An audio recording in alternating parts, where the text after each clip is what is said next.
Respected head of the department and our esteemed guest, Professor Eran, and our young research scholar. Good morning to all. It gives me immense pleasure to welcome you all to this Chookolingo lecture series. And today we have Eran Dorfman to enlighten and enrich the occasion. He will be speaking on the topic, the role of doppelganger, in the constitution of individual and collective identities. Before we start any program, we have the tradition of paying tribute to the founder of this university, Pandit Madan Mohan Malviya ji. So may I request our head of the department and our esteemed guests to lighten the lamp and garland the bust of Malviya ji. I also request our scholars to please assist them in lighting the lamp.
So now may I request Vikas to recite the Mangala Charan.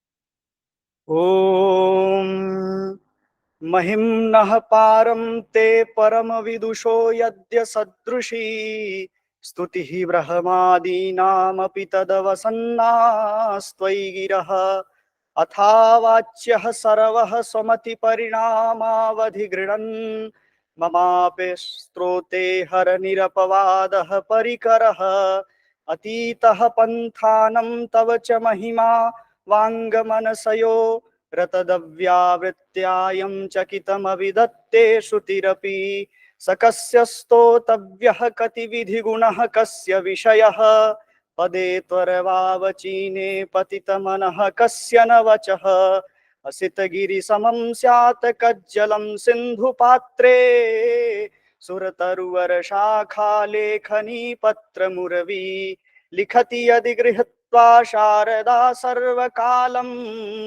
तदपि तव गुणानामीश पारं न याति तव तत्त्वं न जानामि कीदृशोऽसि महेश्वरः यादृशोऽसि महादेव तादृशाय नमो नमः तादृशाय नमो नमः हरिः ओम्.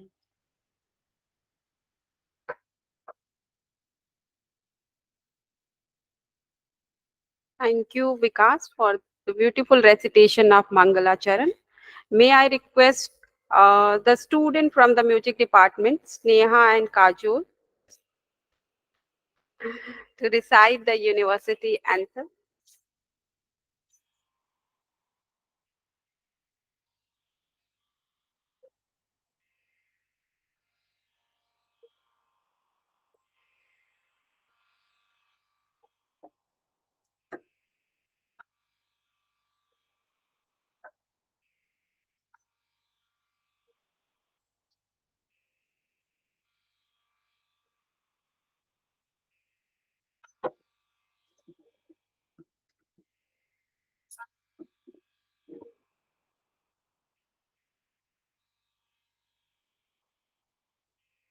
मधुर मनोहर अतीव सुंदर ये सर्व विद्या की राजधानी राजधानी मधुर मनोहर अतीव सुंदर ये सर्व विद्या की राजरानी राजधानी। ये तीनों लोग से न्यारी काशी सुज्ञान सातराशी बसी है गंगा के रम्य तट पर ये सर्व विद्या की राजरानी राजधानी। नए नहीं है ये ईट पत्थर है विश्वकर्मा का कार्य सुंदर रचे है विद्या के भव्य मंदिर ये सर्व सृष्टि की राजधानी राजधानी। यहाँ की है पवित्र शिक्षा की सत्य बिके हरिश्चंद्र थे यहीं पर ये सत्य शिक्षा की राजधानी राजधानी। वेद ईश्वर की सत्यवाणी बने जिन्हें पढ़ के ब्रह्म ज्ञानी थे व्यास जी ने यहीं पर ये ब्रह्म विद्या की राजधानी राजधानी। वो मुक्ति पद को दिलाने वाले सुधर्म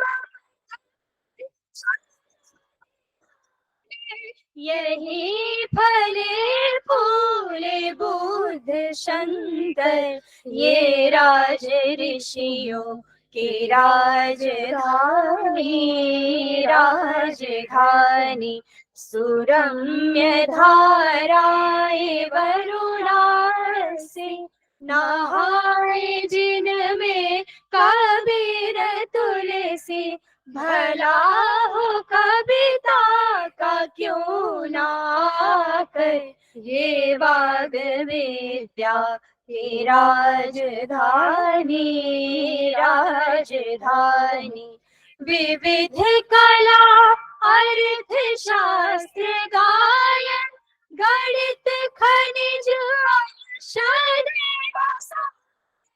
प्रतीचि प्राची का मेल सुंदर ये विश्वविद्या की राजधानी राजधानी। ये मालवीय जी की देश भक्ति ये उनका साहस ये उनकी शक्ति ये मालवीय देश भक्ति ये उनका साहस ये उनकी शक्ति प्रकट हुई है नवीन होकर ये कर्म वीरों की राजधानी राजधानी। मधुर मनोहर अतीव सुंदर ये सर्व विद्या की राजधानी राजधानी। मधुर मनोहर अतीव सुंदर ये सर्व विद्या की राजधानी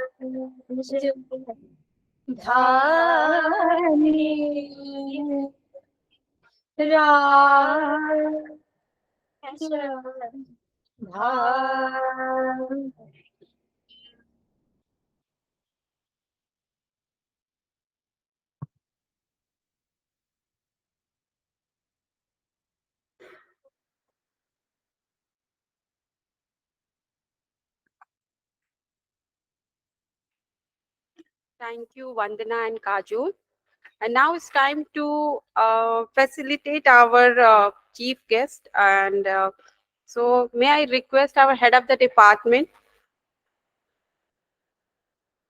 to felicitate our guest with shawl, book memento, and garland.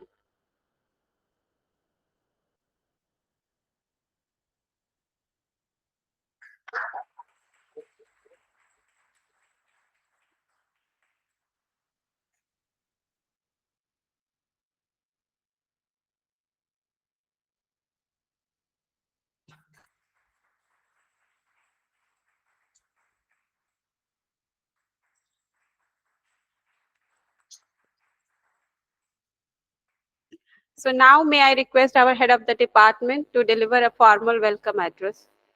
Sir, please.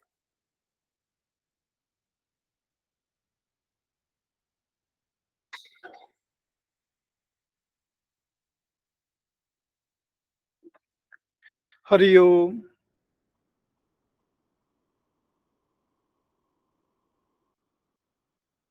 Honorable Speaker, Professor Eran Dorfman, Convener Dr. Priyanka Misra,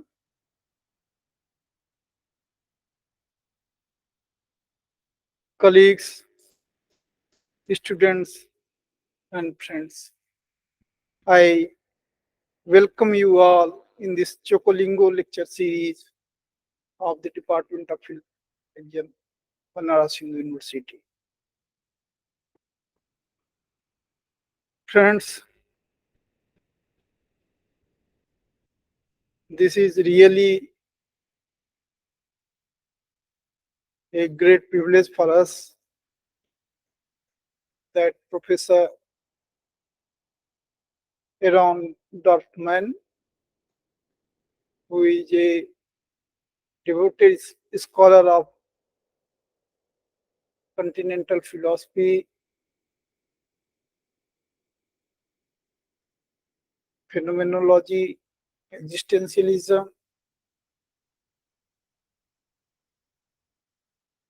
and literary theory, is here to deliver this concluding lecture of Chookolingo lecture series in this session.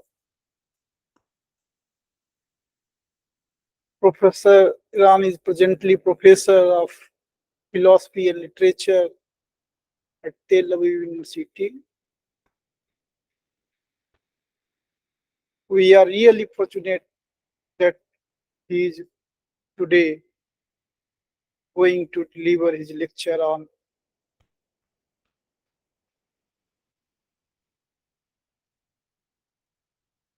the theory of double.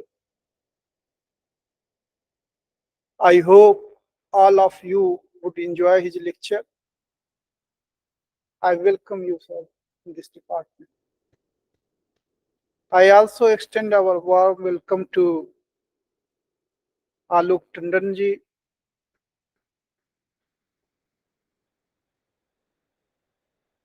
our students and faculty now, Dr. Rajan, Dr. Vinod Tiwari, who are present online, Dr. Pramod Kumar Singh, who is present with us here in this department, presently Associate Professor at Department of Philosophy, Ranchi University. I extend welcome to Dr. R.K. Singh, other colleagues, students, and friends. Thank you all.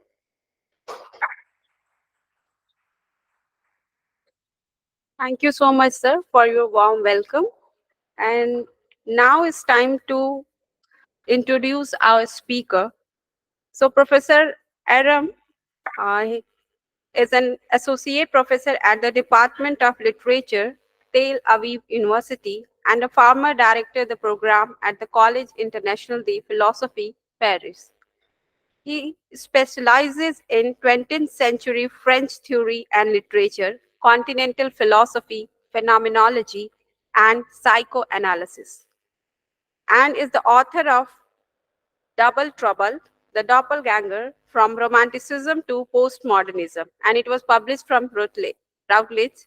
And he has also written one book from Foundation of the Everyday, Shock, Deferral, Repetition. And there is another book, Learning to See the World Anew, Merleau-Ponty, Facing the Lacanian Mirror.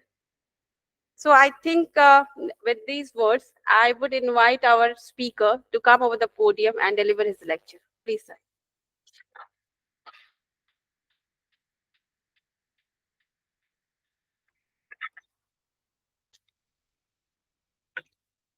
So thank you so much. Thank you, first of all, Professor Nanda Mishra, for inviting me here. It's a real honor and pleasure to be here at BHU and this department.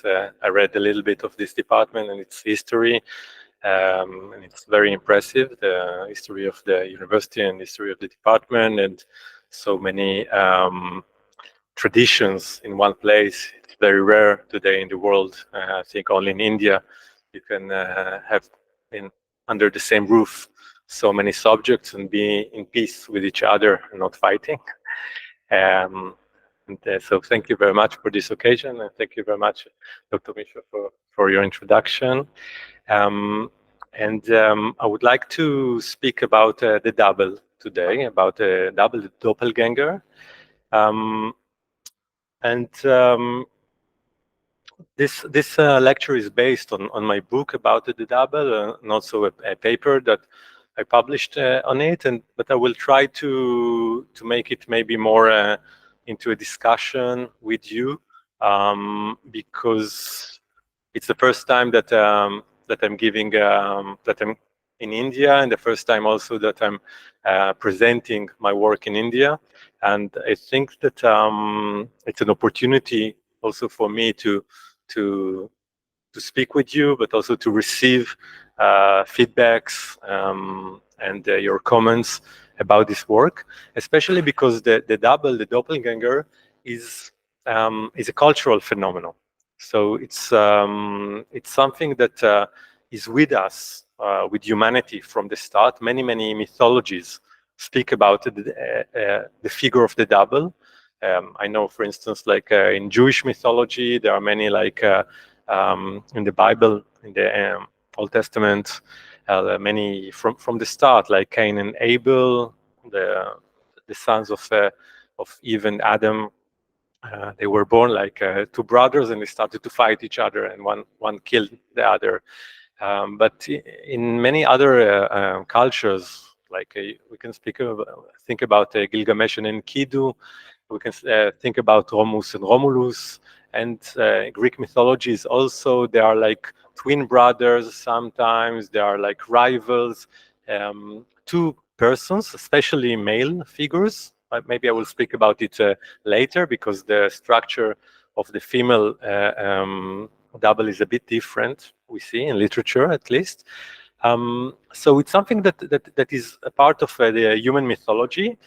So I tried for this lecture to see if in Indian mythologies there are doubles, and I saw that Krishna had a doppelganger in one place, that Krishna had a doppelganger, but it's not very clear. But also I think that the notion of avatar, like Vishnu has many avatars, like Krishna and Ram and others. It's a part of the phenomenon of the double. So it's a god or a person who is also other persons or other gods, or can be in other places. So it's this person, but it's another. It's not exactly the same person or the same god. And this is the structure of the double. The double is someone who is the same, but it's not exactly the same. If it was the same, it wouldn't be double. It would be like a multiplication of the self. Like I have two eyes, but it's someone who is me and not me. Someone who is not completely other, but is not completely myself. This is the figure of the double, the doppelganger. This is the definition of the doppelganger. It's a double which is between the I and the other. Now, this is, as I said, it's a cultural phenomenon. It's a phenomenon that we see a lot in mythologies, but we started to see it a lot in end of 18th century and especially 19th century literature, world literature. In many cultures, many languages at the same time, 19th century, figures of the double, a doppelganger, started to appear. In Germany, many novels or short stories of Hoffman and Chamisso and others. In Russia, we can think about Dostoevsky has a book which is called The Double. We see it in England about the picture of Dorian Gray. I will speak about it, of Oscar Wilde. I will speak about it later. And in other places, in other cultures. Once again, I'm not that familiar with Indian culture, so I cannot say if it was here, and if someone can illuminate me, it would be nice. But in 19th century, something happened, and many works started to show in them the figure of the double, and most of the works had the same plot. And the plot was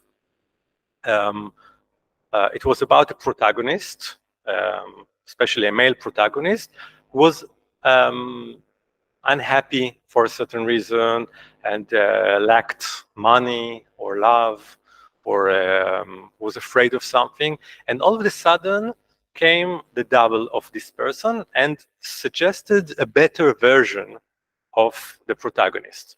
Like sometimes it's like a deal that was proposed to the protagonist, like yeah, sell your mirror image and you will be rich. So the protagonist sells the mirror image to, like, to the devil or to some figure. So he sells, but then he understands that without the mirror image or without the shadow, there is a story which is called The Shadow.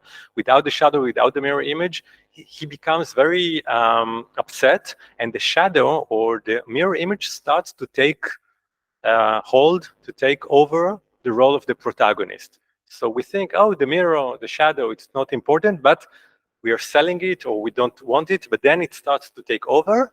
And normally at the end, most of the stories, at the end, the protagonist tries to kill the double, but if he succeeds to kill the double, it's a suicide. Then he dies, and then the story ends. So the double is like an enemy. We try to kill the double. It's not very nice to have someone who pretends to be myself, but it's not me. But then if we kill it, we are dead. This is the structure of this story. Now in 20th century, especially cinema, we talked about it before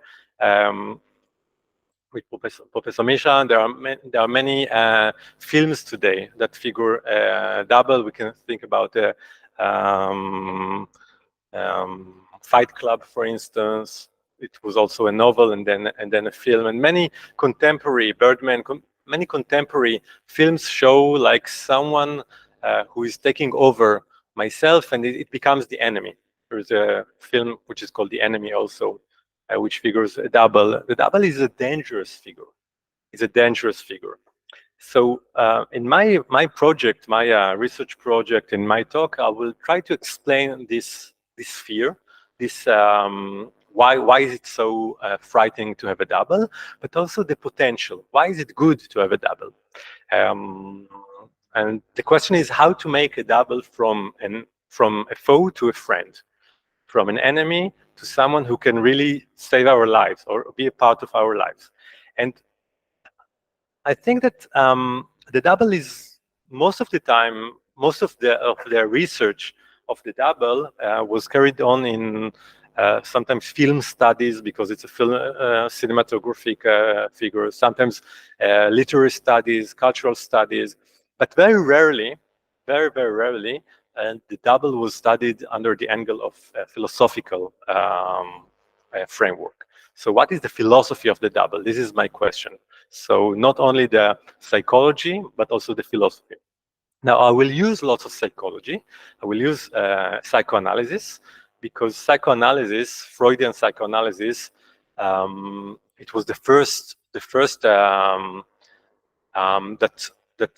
that try to understand the figure of the double. Especially there is a book of a disciple of Freud, whose name is Otto Rank. Otto Rank in 1914, he saw a film which is called The Doppelgänger, a German film in 1913, and he was so impressed of the film that he sat down and he tried to understand the figure of the double. He read many stories about the double, and he published a book which is called the double. Actually, the film is not called The Double. The name of the book is The Doppelgänger, but the film that he saw is called The Student from Prague. The Student from Prague. And it is exactly the same story as I told you. It's a student who sells his mirror image, and then the mirror image starts to haunt him, and at the end it's a spoiler, but it's not a spoiler, but at the end he tries to kill the double, but he is dead. Okay, so it's always the same end. So Otto Rank tried to understand it. So it will be important for me to say some words about psychoanalysis, but also about philosophy, and to try to combine these two perspectives. Especially, I will use Sartre's theory. Sartre never spoke about the doubles explicitly, and many very rare philosophers talked about the double explicitly, but I will try to show that the double is there. The double is there, although it is not mentioned as the double. So this will be more or less my talk. So I will start with understanding the double on the personal level and using psychoanalysis and philosophy. And then I will gradually try to understand the double not only on the personal level, but also on the collective level. And the collective, the level of the groups. I think that the double plays a very important role today in our collective politics, in contemporary wars. I'm coming from a place where there is a terrible war right now, and I think that the war is very influenced by the figure of the double, but people don't know that. This is why it's a secret, okay? But I will tell you this secret, and I think that it's very important that this figure is mentioned, this figure is analyzed, because I think it can really help to solve many misunderstandings. So it's a secret figure which is there. It's influencing something in us, and this something, for me, it's a question about our identity. The double is a very important key factor in the constitution of our identity, and because our identity is sometimes very fragile, the double, which is a part of it, I will explain how, is conceived as a threat, because I want to be only one. I don't want to be two. I don't want to be three. I want to be only one.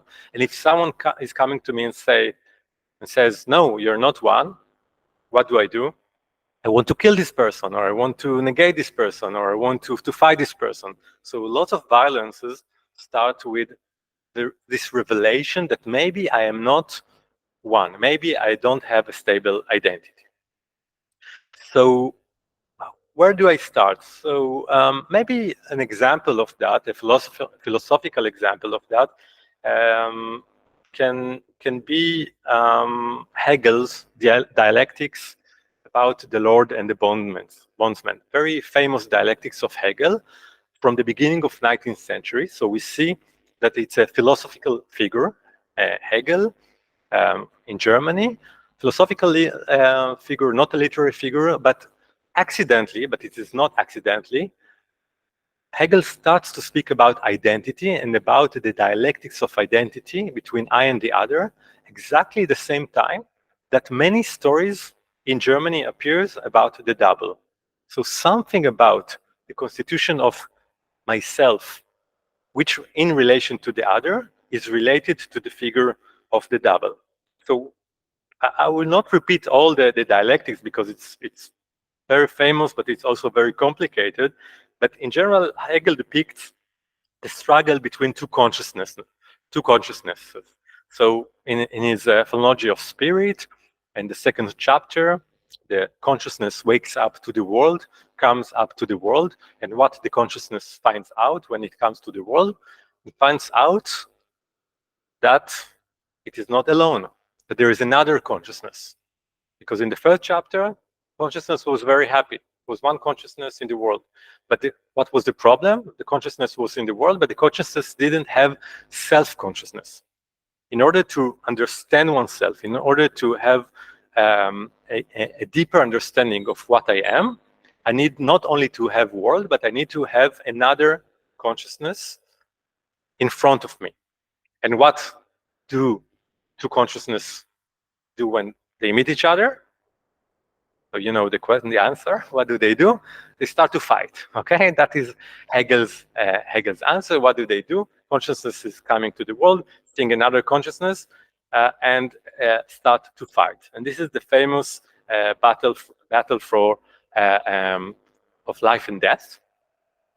And one consciousness in this battle wins the battle. And which consciousness wins? The consciousness that was not afraid to die, or the consciousness that despised death, that didn't care about death. And this consciousness becomes the Lord.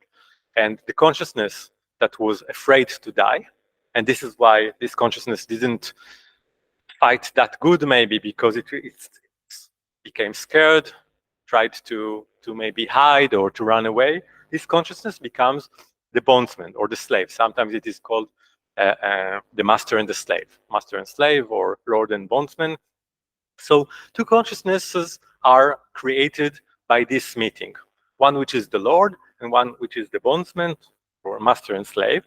But this is not the end, because Hegel reveals to us that actually the truth of each consciousness is the truth of the other consciousness.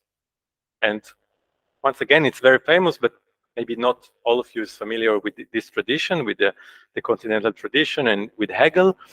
Actually, the Lord is in the feudalic culture. The Lord is someone who is the owner of all the fields, of all the soil, but the Lord doesn't know how to cultivate the soil. Yeah, so the Lord needs actually many bondmen, many slaves, or many bondmen that would cultivate the soil. So actually, the Lord is dependent upon the bondsman, because the bondsman knows something that the Lord doesn't know, and without the bondsman, the Lord would perish. The Lord would starve. And the bondman also because the bondman actually is very powerful or has a secret. In a certain sense, the bondman is the Lord. So Hegel shows to us that actually the two consciousnesses that try to say, "Yeah, I am bondsman, I am Lord, I have very clear limits," actually they rely on each other. Each one of them has the secret of the other.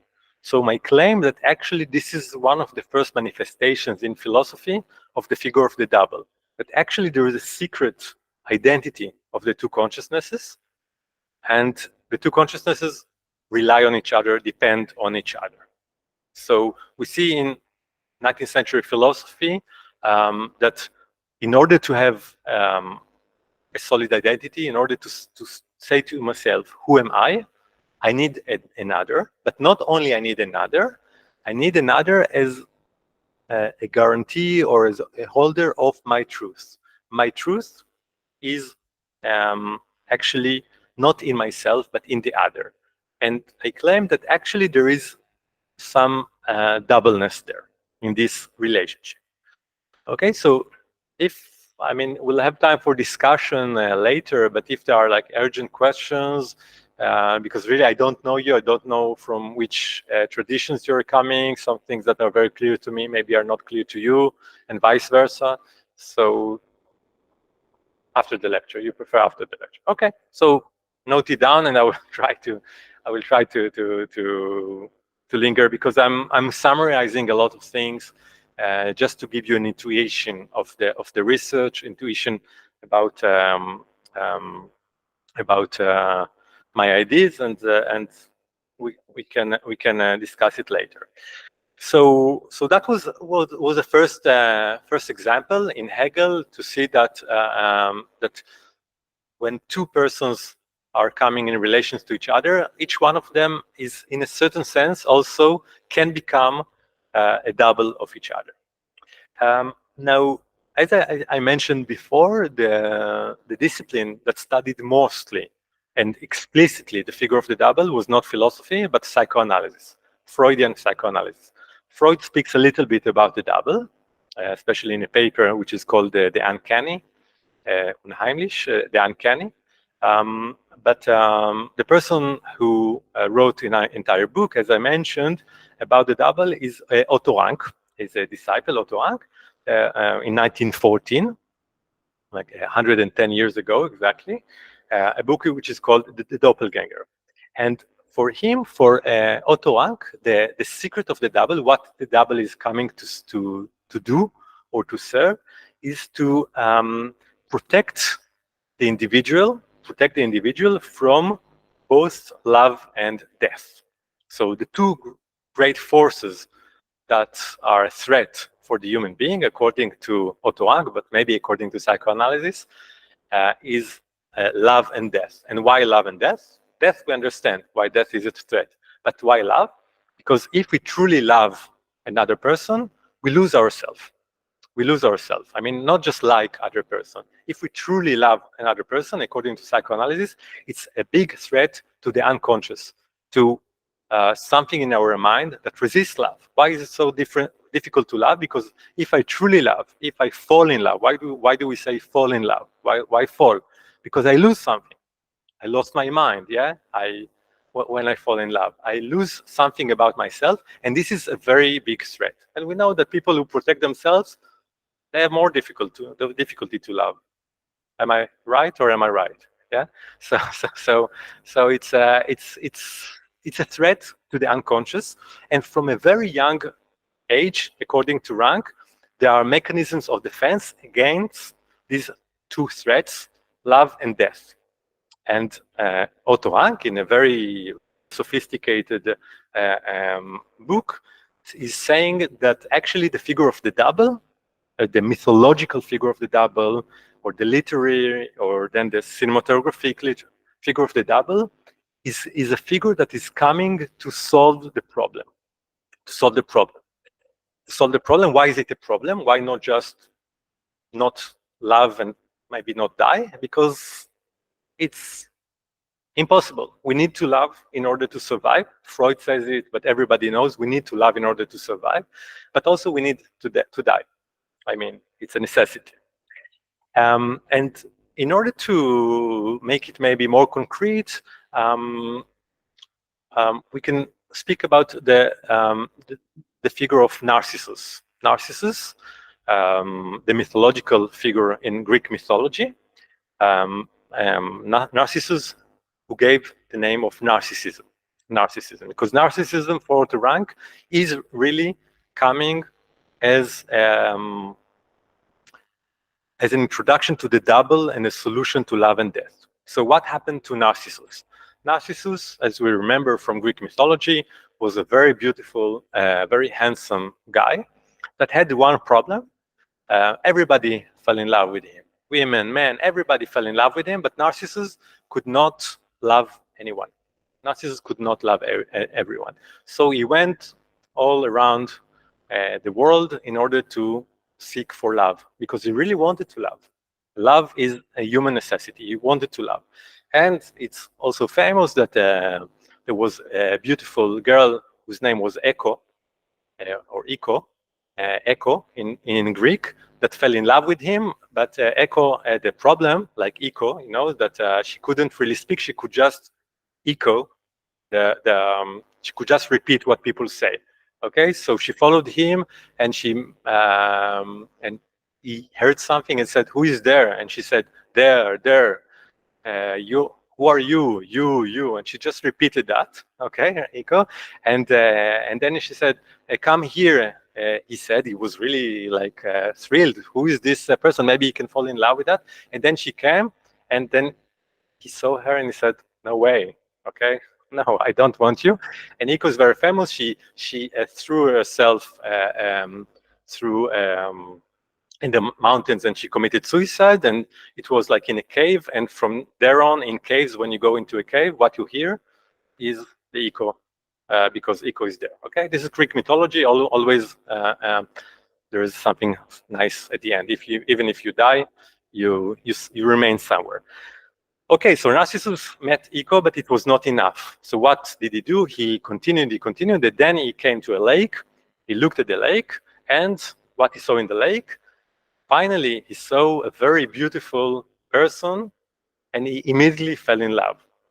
He immediately fell in love with this handsome boy, the most beautiful boy that he ever saw in this world. And they didn't have mirrors at that time, so he didn't know how he looked. Yeah, he saw in the lake a beautiful figure, and he fell in love. And he started to watch the figure all the time and speak to the figure all the time. And he didn't understand why this figure that looked also very much in love, but this figure doesn't come to him. This figure doesn't say anything. Now, of course, the figure was himself. It was his double. His double in like a mirror in the lake. And one day, Narcissus, he was not that stupid. One day he understood that it was himself, and he was very desperate because he said, "Oh no, what can I do?" So he then decided that it is not worthwhile living without uniting with this figure, and he just threw himself to the lake to unite with this figure in death. So when he died, he united with this figure. So what we have here, we have someone who cannot fall in love, and then finally he falls in love with himself. But when you fall in love completely with yourself, you die at the end. So we see here death, and we see here love. We see here the double, and all these elements are in this figure. And for Otto Rank, this is a very important clue. This is a very important clue. He says that in narcissism, that is the love to love ourselves, is a way to love, but not to go too much out of ourselves. So I'm going out of myself. Narcissus didn't love just himself. He loved the figure that was outside. But this figure was his double. It was not a completely other. It was not a completely himself. It was in the middle. It was a figure in the middle. It was a double. And he thought that this is protecting from love. But finally, this protection from, or would enable him to love, but love which is safe. This is why I say protect him from love. Enable to love, but love which is safe. But if we are too much safe, we die because it's not a real love. So for Otto Rank, he says that that from a very young age, we start to look for figures who resemble us in a certain sense, or have some notion of doubleness of ourselves, and we try to fall in love with these figures. But the problem is that we cannot really just be completely narcissistic. He says, Otto Rank, I cite, he says, something in us seems to resist exclusive self-love. We need to go outside. We also want something which is other of ourselves. And these mythological figures that I talked about the doubles in Narcissus, in films, in books, there are these maybe traces of this infantile attempt to fall in love. The baby wants to go out of itself, but is afraid to fall out of itself, and start trying to find out someone who is like himself, but in a certain way or in a certain stage, the baby must look for other objects or fall in love or love mother, father, and other figures that are not himself. But something in the figure of the double remains with us always. And this is about love. What about death? Why is the double so important about death? Frank talks about ancient cultures that promoted the figure of the double as the guarantee of a second life, a protection against death. And one was conceived to be only the double of an earlier incarnation. So this is like the avatars in Hindu philosophy or Hindu religion. One was conceived to be only the double of an earlier incarnation. And after one's death, other doubles would come to extend one's existence for eternity. So, for instance, in many tribes, all around the world. There was like when you became 13 or 15, there was a ceremony. You had a name, but then you would have an initiation ceremony and you would be revealed of your real name. The real name is actually whose avatar you are. Okay, so you continue a line of a person or sometimes a god, and it is revealed to you. And from this moment on, you are actually this person. So actually, you are the double of another person who is there, or who was there. And after you die, don't worry, you would die, but you would continue in another person. So you can, by the double, you can conquer death. If you think about like royal families, okay, royal families like in the United Kingdom, okay, there is always like Charles II, first, George, yeah, 4, 5, 6. What is it? It's just to say I'm the king, or I'm the queen, Elizabeth II, okay, but there will be third, fourth. So even if I die, I'm just continuing a line, and I will be continued later. So the double also can protect me from death. But the problem, once more, that this is something that can work to a certain extent, but Otto Rank says, and he doesn't really explain why, he says that in modernity, and he speaks about 19th century and so forth, the double is no longer a protection from death, no longer a protection from love, but is or enabling love, or enabling immortality, but someone who, when the double is coming, it is saying that I'm going to die, or there's something about the double that is a threat. And I think that well, you're an expert of Mahayana tradition. I think that people who are very like advanced yogi, they start to see when they are going to die, they start to see the doubles, and they know that they will die soon. The double is coming to warn them, you are here, but you're no longer here. I'm your double, which means that you are going to die soon. And to sum up Otto Rank's suggestion, he says, I quote, "So it happens that the double who personifies narcissistic self-love becomes an unequivocal rival in sexual love." Because when in films, in books, the double is coming and the protagonist is in love with the lady, and the double comes and takes the lady, okay? The double said, okay, don't worry, I will help you to love, but the double is going to love, not the protagonist. So the double is originally formed, it's unequivocal equivocal rival in sexual love, or else originally created as a wish defense against the dreaded eternal destruction, death, he reappears in superstition as the messenger of death. So the double was supposed to help me to love by this self-love is taking me love. If I only love myself as Narcissus, I will not be able to love.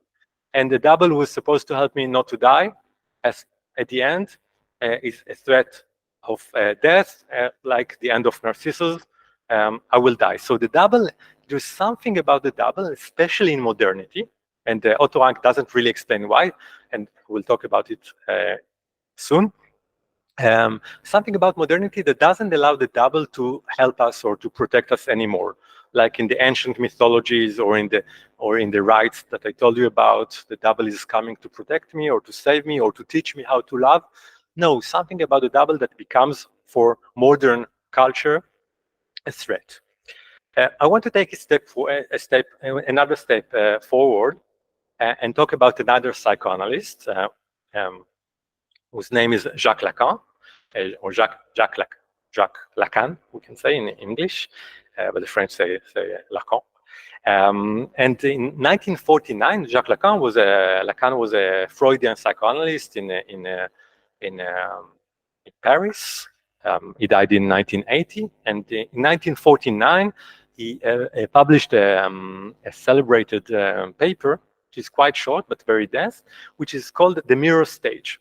Or the mirror stage, the full name, the mirror stage is formative of the I function,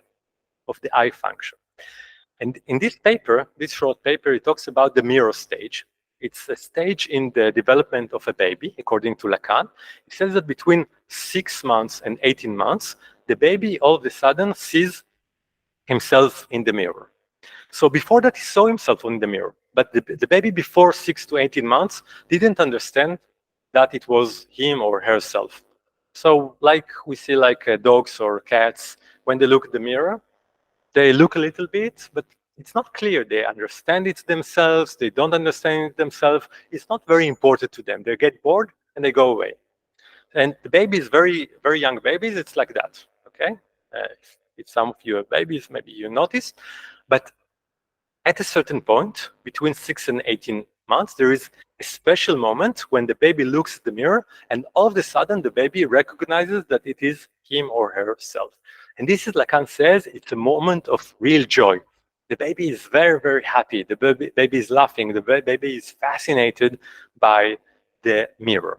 And this is, for Lacan, it's exactly what happened to Narcissus. The baby is, in a certain sense, is in love with this mirror image, but it is not just is in love, but for Lacan, it's as the title of the paper suggests, the mirror stage is formative of the I function. This is the moment when the baby is starting to say or to think about the I. This is the moment that the baby is saying, hey, this is me. But as you understand, this is me. So, but this is me. No, but for the baby, this is the crucial thing. This is me. He sees something external and he's very happy about it. Why the baby is so happy about it? According to Lacan, before this moment, the baby only perceived itself, herself, himself, itself, as very fragmented. Hunger, okay, or anxiety, satisfaction, breast, milk, but there was no continuity in this sensation. So there was something very fragmented that could not say I, just many feelings there, okay? As very soon all people will be drunk here with the holy, yeah? And then when someone is very drunk, they have like many sensations, many impulses, but it's difficult to say I in this moment, because where is this I? So for very young baby, it's like that. And then all of a sudden, the baby sees something very organized, very developed in the mirror. The baby sees something beautiful, okay? Babies are beautiful in general, yeah?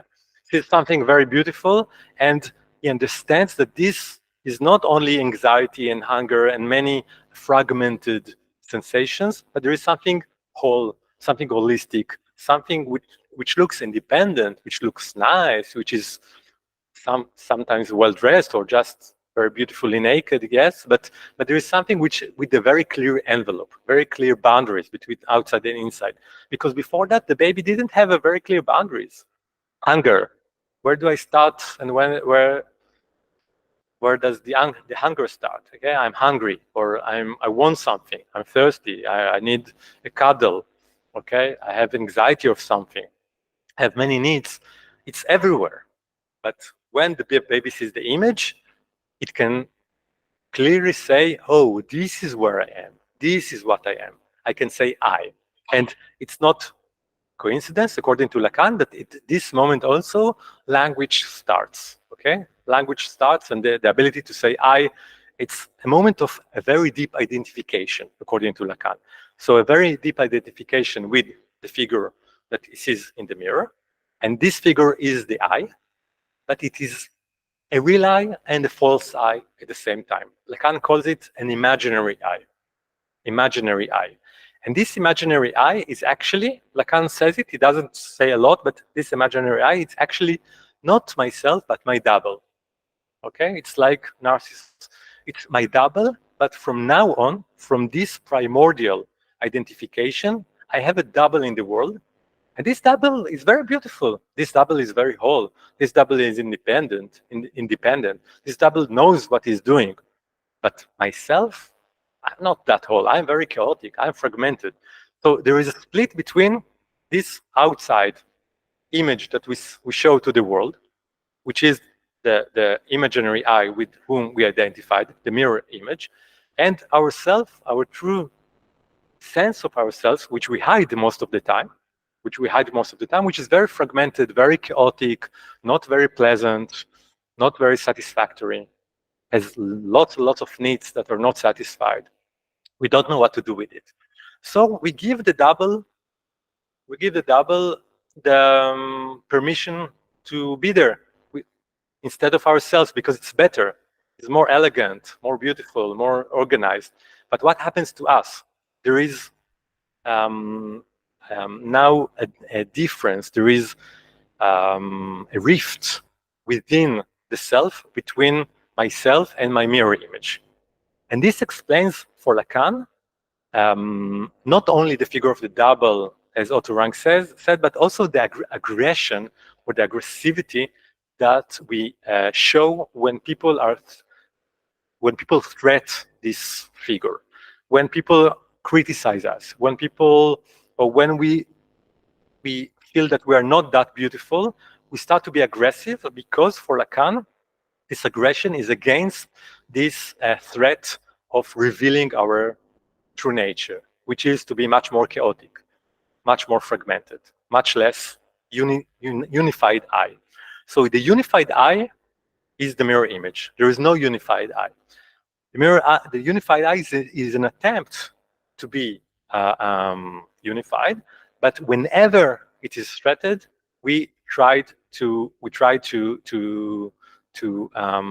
destroy this this threat. And this explains why we are very much attracted to our doubles. Okay, there is in Facebook the Doppelganger Week, yeah, that people upload images of themselves, and we are very much attracted. Who is my double? Who is my doppelganger? But if a real doppelganger came, we would try to kill it, because it would be a threat. No, I am the real one.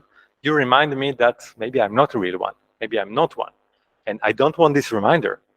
I want to be I and alone. So we're not two, we are one.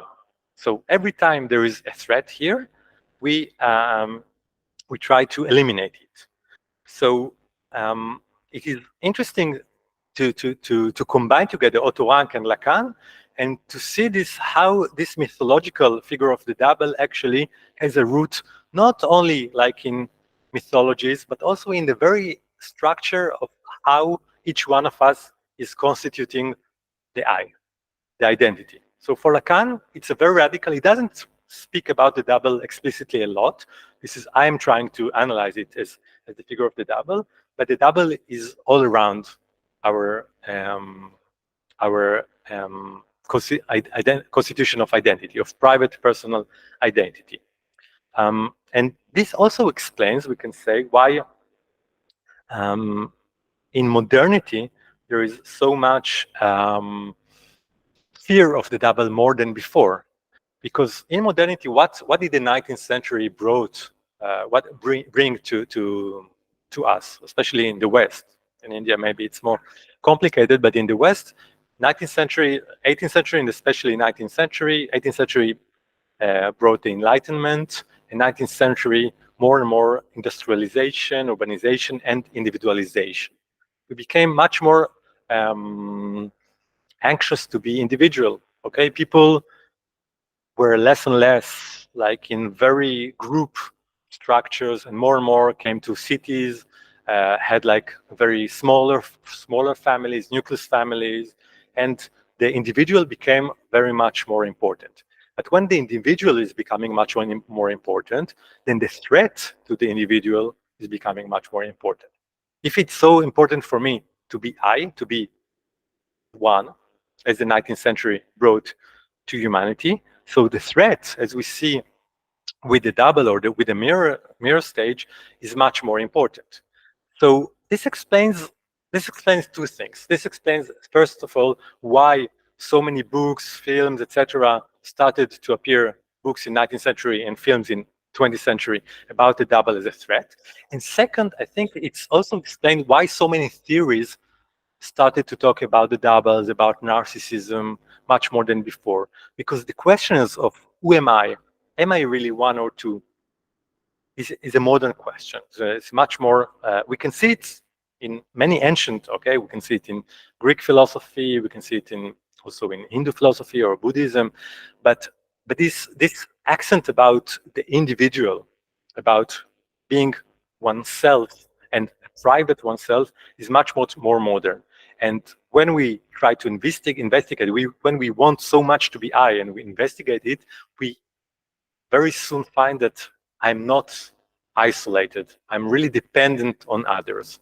And the figure that incarnates this independence more than everything else is a double, because it is I, but it is an I that is influenced by others. It is an I which is outside. So this is why the figure of the double has started to be important in philosophy, in psychoanalysis, in other disciplines in 19th century and especially 20th century.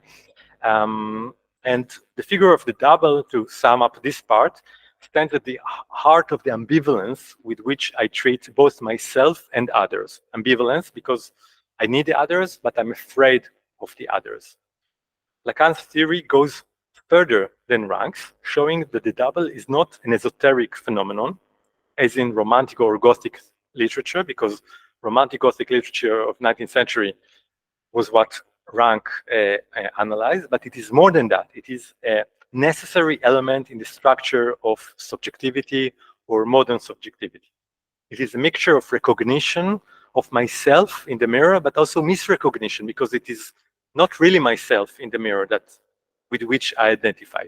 And this mixture of understanding something of myself and not understanding is something that is universal. I inherently have a double within myself, a narcissistic image that is both the condition of my identity as well as a threat to it. And this is summing up the part of this talk about the individual double or the individual doppelganger. In the second part, I would like to speak more about the double as something which is not only individual but also collective, something which plays an important role about politics. So I have some time, yeah. So to develop the second part, 10 to 15 minutes. Okay, so that will be short. Okay, I will try to make it shorter. So what I want to speak about it is a very interesting paper that Jean-Paul Sartre, the French philosopher, published in, it's a small book that is published in 1944, Jean-Paul Sartre, which is called, in English, they translated it as Anti-Semite and Jew, an exploration of the etiology of hate. Okay, Anti-Semite and the Jew. In French, it is more simple. It's reflection of the Jewish question. Okay, but it is about the question of Sartre is why so many people hate Jews. Okay, it was written just after the Holocaust and in 1944, and Sartre really tried to understand what happens there. Why so many people hate Jews? Why do so many people want to kill Jews? But I think we can also translate it today about many minorities. It can be why so many people hate Muslims today, or why so many hate other minorities. It can be like sometimes it can be about women or gay or about minorities in society, something about minorities that provoke hate in many people. And Sartre's answer is very fascinating, and I would quote the most famous phrase from this book. The most famous phrase is, "If the Jew did not exist, the anti-Semite would invent him." I repeat, if the Jew did not exist, the anti-Semite would invent him. So for Sartre, the Jew is not someone, oh, I met a Jew today, I need to hate him. No, I need to hate someone. I need to hate someone, so I choose a figure to hate. And why do I need to hate someone? For Sartre, our identity, he comes from a very, very different tradition from Lacan, from Otto Rank. He's not Freudian at all. Sartre didn't like psychoanalysis, like Freudian psychoanalysis at all. He thought it was bullshit, and he didn't like Freud. But he came from a different tradition that I don't have time to develop.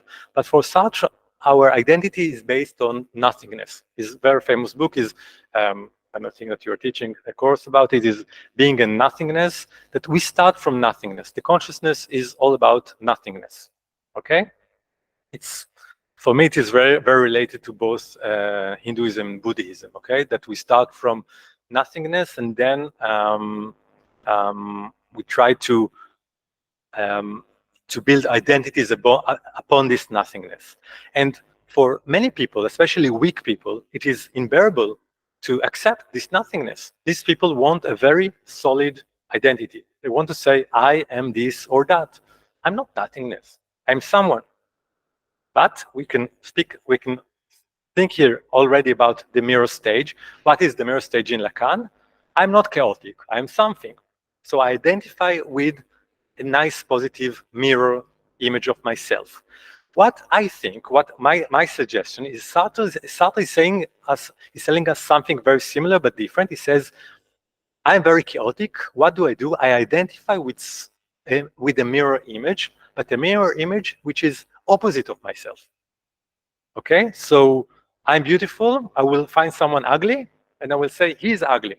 He's ugly, which means I am beautiful. So in a certain sense, it's a double, but I call it opposite double. Why is it a double? Because it is a mirror image in a certain sense, but it's an opposite mirror image. It is, if you wish, it is something which hides beside or below or the other side of the mirror. Because if we look on ourselves in the mirror, we can think that we are beautiful, but we are very much afraid that we're not beautiful. You know, as Snow White, you know, it's famous here as well, no, the story of Snow White and the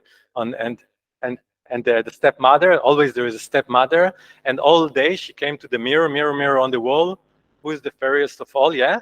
And what is this obsession? Okay, and the mirror all the time, the mirror said, "You're my queen." Until one day, the mirror said, "Oh, you're only the second most beautiful." And what did this queen? What did she do? I mean, it's very radical to go and try to kill the daughter of your husband just because she's more beautiful than you. Yeah, it's very radical. But why is it radical? Because it's a threat. This girl, Snow White, was threatening to reveal that the queen is not the most beautiful of all. So she needs to become, in a certain sense, like a witch or minority or a Jew. Okay, so there is a witch hunting. Yeah, there is when someone is a threat to us of our beautiful mirror image, we must try to kill or eliminate this person. It could be virtually, it could be physically. Okay, I mean, all these tales, I don't think that this Snow White existed in reality. Yeah, but it says something about us, about the threat of the mirror image, which is supposed to be beautiful but reveals someone much less beautiful. And I wanted to speak about Oscar Wilde, Portrait of Dorian Gray. I would just maybe say just several sentences about it because I don't have time, but it's a very beautiful. I really recommend you to read it, and you can understand many things about today's society when you read the Portrait of Dorian Gray. Dorian Gray is the protagonist, and he's a very handsome guy. He's very Narcissus. He's a very handsome guy, and a very good friend of him, is taking a painting of him, and the painting is very beautiful. And Dorian Gray sees the painting and says, "Wow, it's so beautiful," but then he becomes very sad. And the painter is asking, "Why are you sad?" And he says, "Because I'm going to get old and die, and this painting is going to stay very beautiful forever. I wish I remained beautiful all the time, and the painting, the picture, got old and died." And what happens? It's a story. What happens? This wish is fulfilled. And this is the worst thing that could happen to Dorian Gray. Okay, this is the worst thing. What happens? He takes the painting and he hangs it on the wall of his very secret room in his house, and he closes it with a curtain. And he starts to do many evil things. And every time he does an evil thing, like very bad karma, he goes to the painting and he sees that there's something very ugly on the painting, but he remains very beautiful. He remains very beautiful. he remains all the time, like hundreds of years. He murders people and he betrays people. He does horrible things, but he remains very beautiful. And the picture becomes like a monster, a monster. And every time Dorian Gray, after every crime, he goes to the picture and he looks about it, obsessed. Who is this real I? He looks at I mean, actually, this portrait is his mirror. And then what he does after he looks at that, he looks at real mirror, and then he reassured. So actually, we see, this is why it's a very important novel for me, the picture of Dorian Gray, because we see here two doubles. There is the double in the mirror. This is like normal double. And then there is this opposite double. It's a monster. This double reveals to me who I really am. So I start to hate this double. And this is why, for me, minorities or it is not only minorities. I think that many, this is the political thing. I think that many political struggles, if we see, they are between nations that are very close, almost the same race. Like if we think about what happens today between Russia and Ukraine, it's the same nation, more or less. Okay, it's really the same nation. If we think about India and Pakistan also. If we think about what happens in Israel also between Israelis and Palestinians, they are Semites. Both of them are Semites. They are not anti-Semites here. Both Semite people fighting each other. And each people says the other people is a monster. I'm beautiful. This is the monster. I'm beautiful. This is the monster. But actually, my theory is saying that there is something, a secret in this other collective group that is there. We identify with this beautiful, not as an individual, but also as collectivity. This is why I think here collectivity is very important. Collective identification with a beautiful image of our nation. Like the Nazis were very blonde and beautiful, and they really hated the Jews that were like opposite. They were like darker, and I don't know. They had like, they said they had long like a nose and etc. But actually, what was very frightening for the Nazis, for instance, that sometimes some Jews were blonde and very beautiful, and that was the biggest threat, because that was infiltration. Yeah, it's a double. For myself, it's something very ugly, but is hiding to be very beautiful. Because also, you know, also the figure of the betrayer, for instance, someone looks very beautiful but actually very ugly. It's a monster, and this is why the most important punishment that nations give. I mean, sometimes it's hanging or death, is for betrayers. It's my people, my person, beautiful, but actually very ugly because collaborating with the other people, and then betraying that actually my identity, which was beautiful, stable, actually is ugly, chaotic, something very monstrous.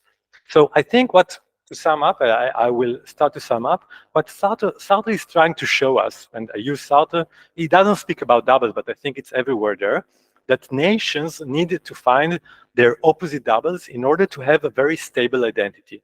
And I think the more the nation feels weak or under threat, the more this nation becomes very violent against minorities or against other nations. Nations that are which are sure of themselves, they don't find enemies, they just accept them, okay? Say, okay, minorities, it's okay, or other nations, we look for peace. We can integrate this multiculturalism in ourselves. I think that Indian culture is a very, for me, beautiful. I hope that it is still remaining like that, but example of that enabling to contain many cultures, many minorities, because the identity is not under threat. But the more, and sometimes there are cynical politicians that use fear, because we are all fear about identity crisis, that start to say, oh no, but this minority is bad, this nation is bad, let's have a war. But actually it is finding an opposite double, finding a secret of ourselves and fighting against it. So do I offer a solution? I'm not sure that I offer a solution, but what I'm trying to offer is this figure, which is both cultural, philosophical, psychoanalytical, psychological, literary. So it's a very rich figure. And I think the more we understand this figure, the more we get courage to get along with this figure, to become friend with this figure, to say, okay, maybe I am not that beautiful. Maybe I am not one. Maybe I'm two or three or four. Maybe it's not that bad. Maybe the double has something to teach me about how, to, for instance, to become a better person, how to not to make too many crimes and to say, no, no, I'm beautiful, the other is ugly. So it can be like an ethical figure. It can be someone who just teaches me other cultures, other secrets that are not only within myself. So this figure is very important because it's a gateway to otherness. It's a key to otherness. It is other. It is myself. But most of it, I think it's a bridge between the other and myself. So I think that if you are courageous enough to explore on the theoretical level, but also on the existential level, on the personal level, and the collective political level, I think it will become more, first of all, better persons and better societies, but also richer, much more containing, and much more courageous and accepting societies and individuals. And we will be able to reveal much more secrets than about ourselves, about understanding about what I am, what we are, and understanding that, okay, I am not myself, but I'm much more than that. I'm all the doubles within myself. And what a richness that lies here in this understanding if we're just courageous enough to face it. So thank you very much for listening to me.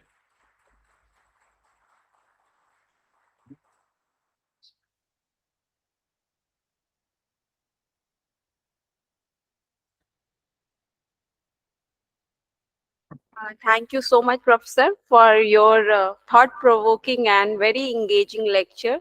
And I think hope double is not a trouble. So now the session is open for questions. If you have any question, you can ask our speaker. Yeah, Dr. Raj, please come.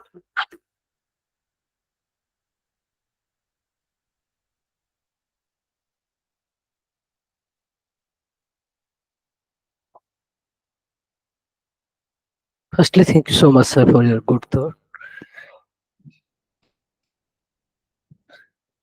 It is a very fundamental questions with the title that is hinting something about the crisis of identity with regards to individuality and universality.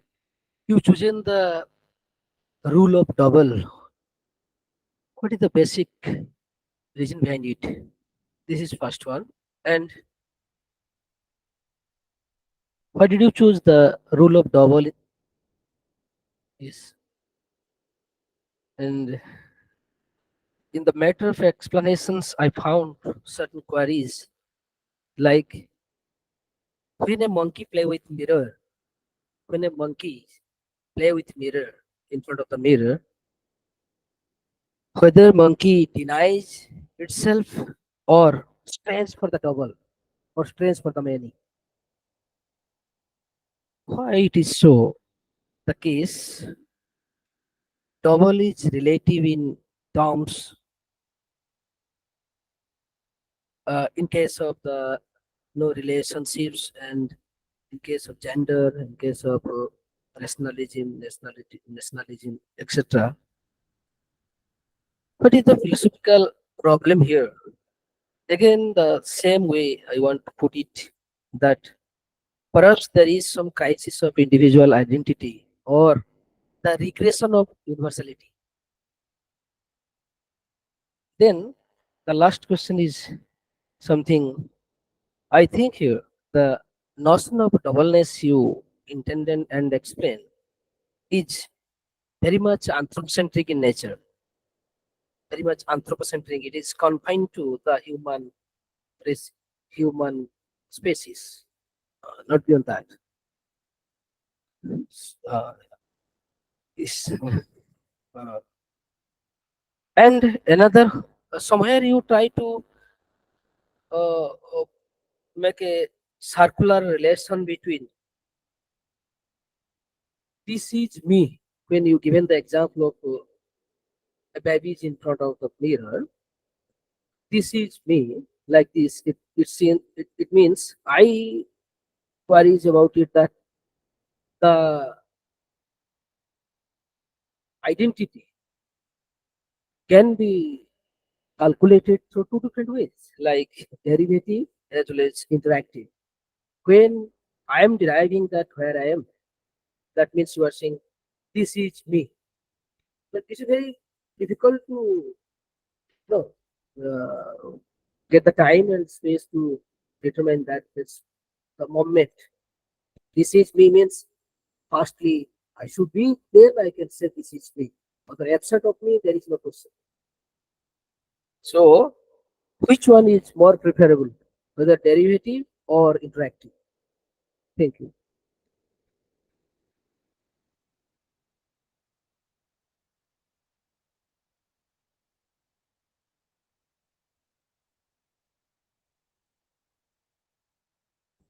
Thank you very much for these very thorough questions that helped me to maybe make clear some of the ideas. So first of all, why choose the role of the double regarding identity? So I think most of the discussions of identity in both, I think, continental analytical traditions are between the poles of the I and the other. I and other. Am I or the other? Am I influenced by the other? I think that the double has a mediative power. It's like a bridge, and I think that it is a very powerful bridge because it helps us to overcome many of the complexities, many of the ends that these discussions are having. Like in phenomenology, there is a very big question: how can I really understand the other? Like Husserl and other phenomenologists don't they really don't understand exactly how can I find otherness within myself, because if I'm the source of everything, so why should there be other in myself? Why don't I just swallow the other within myself?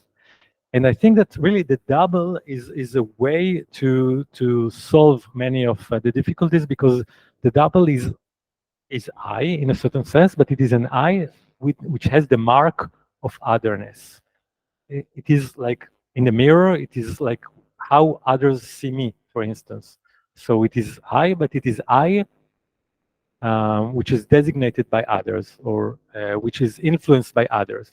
So I think that this role, this double, the role of the double is just it's why do I choose it? I think it's very productive. I think it's under theorized. It's not enough investigated, especially not in philosophy, and I think that it is something which not only on the theoretical level, but also on the personal level. When I start to see people as relating to myself, it's it gives me lots of access to others and make me larger.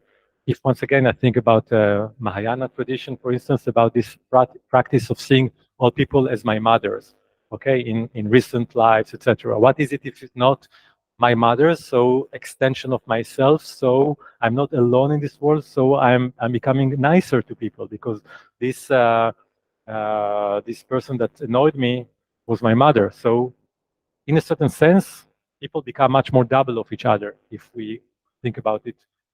All people are my mother, so they're all doubles of each other again, okay, and myself. So this is why I chose it. About the monkeys, can monkeys play with mirror, but the mirror doesn't create any revelation for them. Their identity is not different before or after the mirror, because identity is not a problem for animals as far as we know it. Okay, maybe there is a secret union of animals at night, okay, but about debating their identity, but as far as we know it, it's not a question for them. We call our dogs or our pets with names. They don't call each other. They're not obsessed with their identity. So this is why they play with it a little bit, but they get bored very fast because it's not interactive enough. Hmm?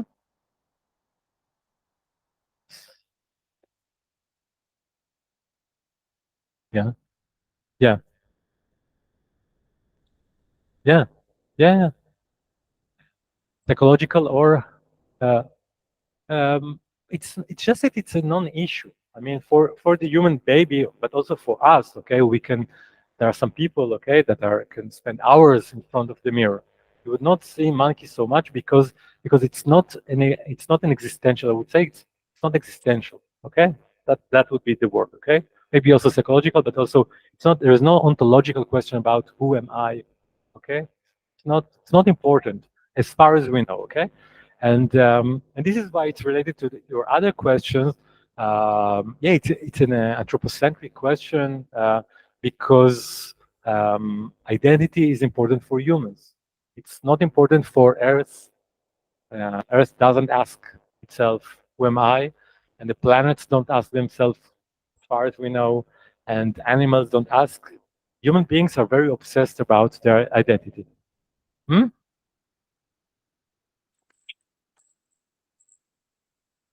So, yeah. Uh-huh. May I ask a question?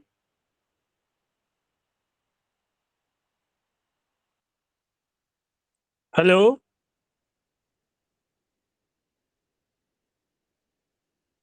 Mhm. Yeah. May I ask a question? I can speak about humans. I can speak about and I try to say that my talk is very time um, influenced. Okay, because I think it's a modern and sometimes postmodern question about the double, about this obsession about being one or being multiple. And lastly, your question about this is me, it's the derivative or interactive. I think it's both. I think the baby is not. I think the baby is for Lacan. It's a revelation. He calls it an moment, like eureka, aha moment. That all of a sudden there is a revelation. Wow, this is myself. So it's derivative, but in a very ontological and existential level. It's not like logical. The baby doesn't have logic. Hmm? It's yeah, it's both. I mean, it's there is an interaction, a certain interaction, and all of a sudden there is a derivative moment of saying, "This is me." Okay, so it's a derivative, but it's derivative not like in a very cold way. It's a very existential way. And for Lacan, also we can argue about it. I'm not a psychologist myself, so I cannot really say. For him, like it's a moment that is essential. I was in philosophical debates, and they say, for instance, okay, so what do blind children do, for instance? So I think that it is also a metaphor. The mirror is not necessarily visual. Everything is a mirror. Okay, so blind people can also maybe there is a tactile experience, and all of a sudden, this tactile experience, maybe with the help of the mother, helps them to say all of a sudden, okay, this is myself. Okay, so I wouldn't like to say, okay, blind people don't have mirror stage, etc. Because I've been to many philosophical debates, and I don't think it's very. We don't need to take it that seriously. I mean, this mirror, this mirror. Thank you, Bob.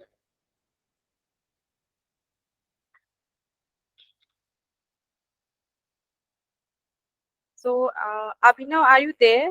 And Alok sir, you may ask your question. Yes, ma'am. Okay, Yes, ma'am. thank I'm you, right ma'am. Thank you very You're much, not. Professor, Please for unmute yourself. I am already unmuted. Can you listen to me? I think, can you Am please I check? audible? Am I audible? Yeah, you are audible now. Yeah. Okay, thank you. Thank you, Professor, for a very, very insightful, though controversial presentation, but uh, uh, giving us lot of to think about the collective hate and violence we are facing today in the world, India, Pakistan, and especially in your place.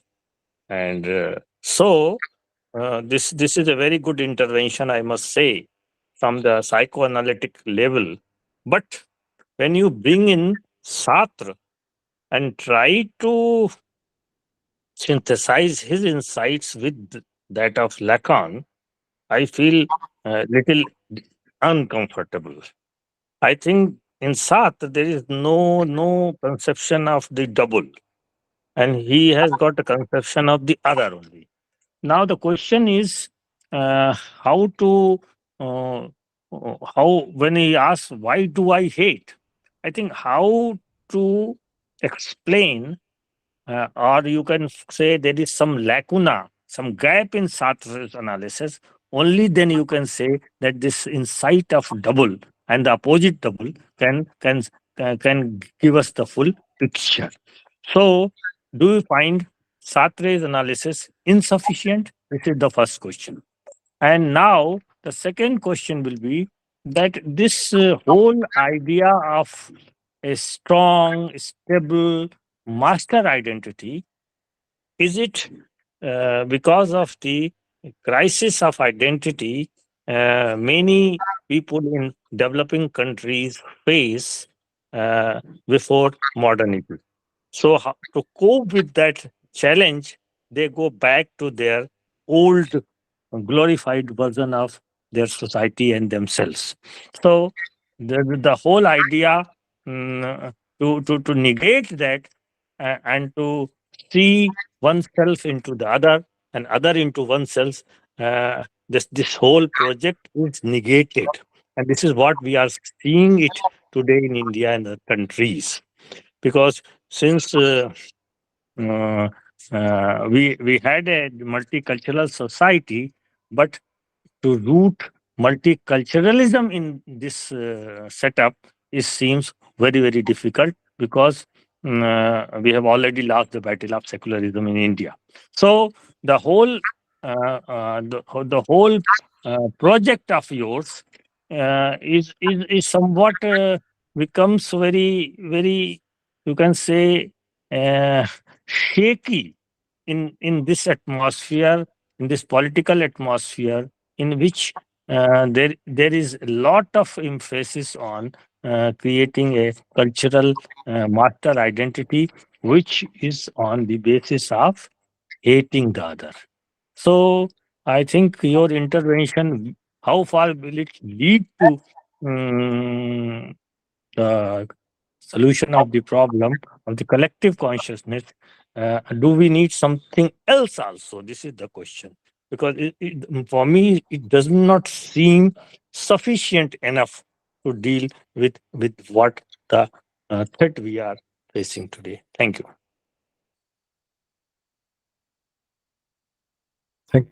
Thank you very much for these insightful questions. So two questions. First of all, is Sartre's analysis insufficient? I think that yes.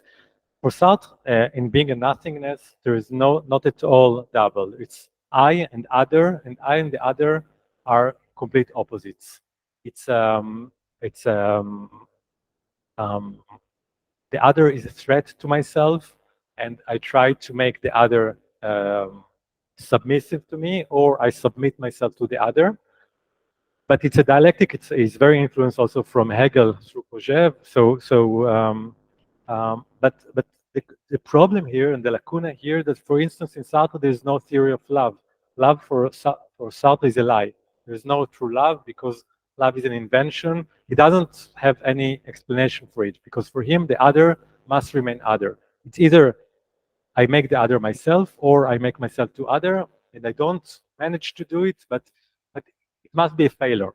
Love must be a failure. And I think that this is why I use this work on of Sartre of Jews, about the Jews, because I think that there, for the first time, Sartre is starting to see something about the double, the Semite and the anti-Semite, okay, and this dependence. And he says that for the anti-Semite, his identity is all that he negates from the other. So there is something about the double there that is important. For Sartre couldn't admit it because there is no place for the double in his theory. I think it's a lacuna, and I think that I took myself the freedom to try to fill in the lacuna and to make South theory, which I like a lot. I really like South, but I think that also when I teach South, I don't know what is your experience here, but when I teach South, it's very frustrating also for students. This I other, no love, no real. It's either slave or master. There is no like. It's either I'm the master, the other slave, but no something in between. And I think that if we introduce to it the double, the theory becomes, for me, more interesting, more human. And second question about a very difficult question. Let me say one thing. Has Sat not rectified his position in later works? South it tried to be more communist at the end, but then he didn't use his theories from his notions from his first theory. So I think that he wanted to be much more collective, to give place to others, and to build like a more communist society or a collective societies, Marxist society. But there, all of a sudden, all the dialectics that he developed before disappeared. So I think that South lacked a notion, and I think that the double is a notion that could help South bridge between the first South and the second South. So I agree with you. He tried to rectify, but I think that rectification is, for me, I'm humble. Yes, South is a very big philosopher, but this is my criticism, and I think that we can criticize also big philosophers. This is what makes philosophy more alive. And for your, so I hope that this is a satisfactory answer for you. For the second question, it's very, very difficult. And I see that there is also a question here about how can we use this theory of the double to solve crises like we have in Israel, we have in the world, about nations fighting double nations, fighting the nations that are very close to them, and or minorities, and fighting that are saying that they are the opposite, but actually they are very similar. How can we use it? So first of all, it's very, very difficult, as you all know, to apply philosophy or psychology in politics. Okay, but here it's very difficult because the double is presenting a threat, and if I come to my people and I say, "Hey, the Palestinians are your doubles," people will kill me. Okay, people will not like what I'm saying, and they will see me like I'm a traitor or something. Okay, You will become another Gandhi. Yeah. So I will become like another opposite double, and it will not provoke a very good reaction. I mean, not all people, but I mean, intellectual people are more open to that.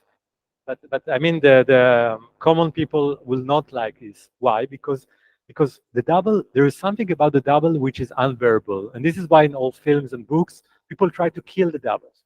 So I'm coming here, I'm publishing a book, I'm saying, hey, don't kill the double. Double is your friend, not your foe. And I don't expect people to say, oh, wow, you're right. So no more war, no more bloodshed, and they make peace.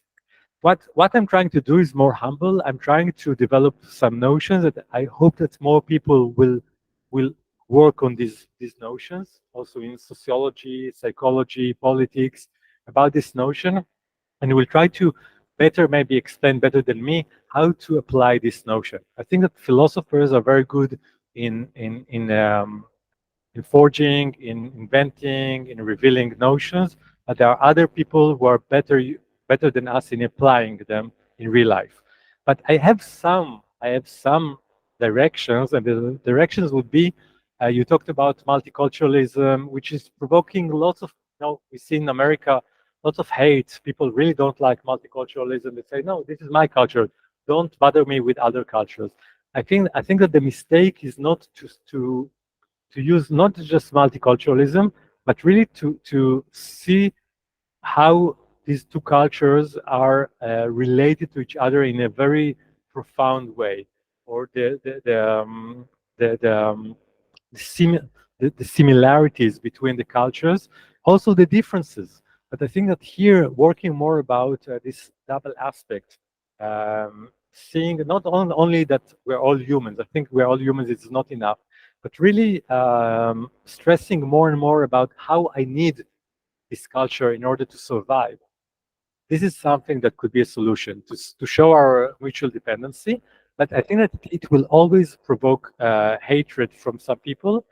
And I think that in general, and this is not many theorists say, the more one's identity is strong, the more one is tolerant to others, to minorities, to other doubles, because one feels richer. When one feels very poor, when one feels very threatened, it is very difficult to introduce it. So I think that it should be first introduced to like people who feel stronger with with themselves, and the more people feel strong within themselves, the more they can accept their doubles and can enjoy their double. But I think it's not a very good answer, and I know it. I'm humble. I'm not pretending to be to transform the. May I complement it? Another question. What about transculturalism? Going beyond monoculturalism, multiculturalism, that is a third option of transculturalism, where we accept the foreignness or the uh, others' culture presence in our own culture. Thank you. I think the problem again, the transculturalism tries to overcome the problem. Say, yeah, it's something else. Let's transcend it. Let's overcome it.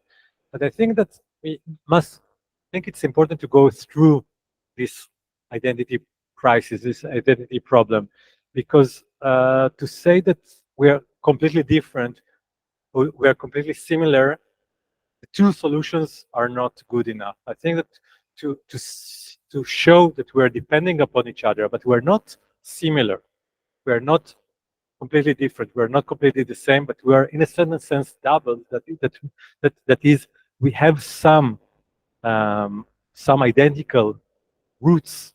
I think I find it more fruitful because it answers, it tackles better our existential need, once again, to love and to love ourselves, but something which is more than ourselves. Narcissus once again loved not himself, but the image there. He wanted it to be different. He was desperate when he discovered that it was himself.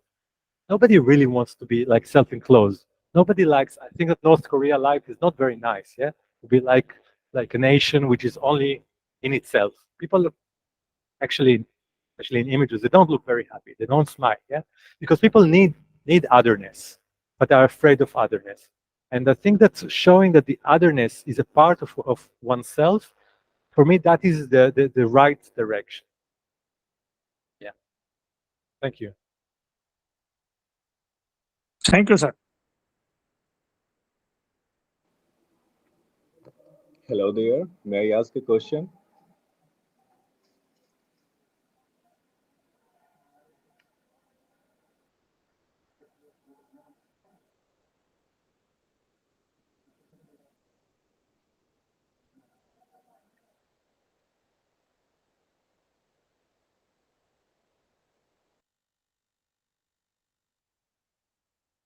Is mute. So you may ask the question.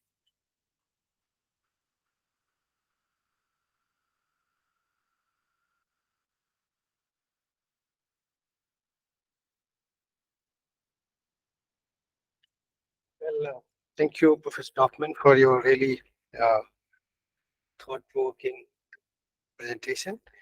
I was just wondering with a couple of things that you spoke in the beginning, especially with this idea of doppelganger, right? I don't think that just this idea of doppelganger or the double of your own self will create the problem, because if you are able to see that the other is nothing but you yourself, then there will be a problem for even having love or even hating the person, because you cannot love yourself nor you can hate yourself, because the understanding of love and hate requires the real other, right? You love others only because you lack something, right? this lackness within will impel you from within to love the others. Not in terms of merely loving, but even furthering your survival will also require the real others through whom you can make a kind of cooperation and coordination, right, to conquer over this natural world, right? If you go back to the very uh, uh, early time, right, very primitive time, right, where you do not have these kind of luxuries of this technological world, right, where you are living under the open sky among the fierce animals, you really require the cooperation among the real others, not merely imaginary your own self in terms of the doppelganger, right? So I think, and a lot of other bodily requirements, right, which you lack, and that's what I think impel you to need other peoples, the real people, and love them. And to some extent, you can also start hating them when you realize that they are becoming threat, right? Especially in terms of resources, right? And I think many of the desires in terms of hating others and love is culturally and ideologically driven. So in today's modern world where we are excessively dominated by capitalism, right? The the creating hatred towards other is being created by extreme capitalism, where capitalism is ruthlessly moving on, robbing the lives of the peoples. And then when the capitalism itself feels that it cannot survive, then it has to create a kind of division among the people, put the one people against the other, right? And diverting your real issues in terms of others so that the capitalism itself can survive. And moreover, not merely capitalism, all kinds of identities that we have, they are all culturally created. Whether, in terms of religion, in terms of ethnic identity or caste identity, they are all culturally created. But the way they have been created with positing the sense of universalness and absoluteness, where the further revision becomes impossible, and then you constitute your identity, right, by making difference with others. And that's where I think it becomes problem. Not that this the other in itself is problem, but we have to see everything in terms of the cultures that create, and that create a sense of enmity among ourselves. Otherwise, we see many of the different religious groups are living side by side and not having any sense of enmity or any threat. But then, uh, more of the times, it has been deliberately created, right? And there are certain situations where the enmity becomes more visible, especially when the election comes. So, how do you respond to these things? Thank you. Thank you so much. So I totally agree with what you're saying. You love others because you lack something and you need the other to be other. Totally, I agree. And if we go back to Narcissus, Narcissus lacked something and he went to a journey in the world to find this something. And he wanted to be other. And he was desperate when he discovered that the other was not other. It made him commit suicide. He was desperate. So in love, we need the other to be other. But what I'm trying to say is that the double is something, is an intermediate figure that allows you to have access to this love. And it's a very catchy thing, because if the double becomes too much of yourself, it's a narcissistic love. And then you don't love the other as other. But if the other becomes too other, like in Sartre, there is no notion of love. In Sartre, there is no notion of love. Levinas is an interesting philosopher, because in Levinas, the other is absolute other, and he tries to explain why we love the other. But I think that if the other is completely other, we cannot love. I think that this paradox, that I need the other to be other, but I need the other to relate to myself. If an alien comes here, I don't think you would fall in love with the aliens. We start to fall in love with aliens in the 80s. When I grew up, I remember there was the film E.T. You remember the film E.T.? Or it was a famous E.T. It was an alien, and it was like a very cute figure. People started to have E.T. Dolls and everything, because E.T. became something that people started to love because they made E.T. into something more familiar. We need this other to be not completely other. And I think that the double is what permits you to make the other not completely other. So the double is a compromise. Or you can love the other because the other carries something about yourself. It fulfills certain needs of you, but it is not yourself. So if from what I said, you understood that the double is myself, no, it's not what I said. The double is exactly not myself, but not completely other. And this is why this is figure which has so many secrets and can resolve so many problems. And for your second question, yeah, I truly agree that our identities are culturally created, and it becomes a problem when we create differences between ourselves and others. What I try to say is that these differences are very much related to similarities, to hidden similarities. Because we have, as you said, there are resources that are limited maybe. So we start to fight, okay? I want this, I want that. And then we try to say, no, I'm not, if I say I'm exactly like the other, so we both need to share these resources. No, I don't want to share these resources. I want it to be myself. So I try to say, no, I'm not this other, I'm different. But actually, this is a negation of our similarities. So this negation is where the double is hidden there. And I think, once again, that it is much, much easier to fight nations or things that are like you, but different from you. And this is where political leaders who are they don't know what the double is, etc., but they are much smarter than that. They know it from their guts. And they start to create these differences. No, don't listen to this, don't listen to that, okay? But also, you see, like mothers say to their children, don't go with this child. Why? Because this child is too much like you. So we would make you be not a nice child. So I try, don't go. It's very different, but actually you're very similar. And start to split, okay? Split and rule, yeah? This is always between like neighboring. And I think that also we can connect it to colonialist problem. We're all victims. I mean, in my country, this country, we're all victims of colonialism, yeah?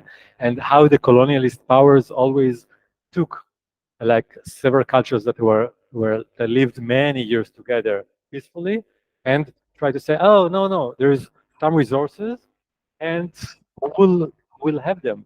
Oh, you're very different, so start to fight about these resources and then we will win. So I think that political leaders are using this mechanism. And I think once more is if we are as intellectuals are aware of that and we see that actually these differences are based upon similarities and differences. It's not that it's completely similar. It's not identical, but there is some similarities there, and we reveal it. We can develop more resistance. This is my suggestion, my optimistic.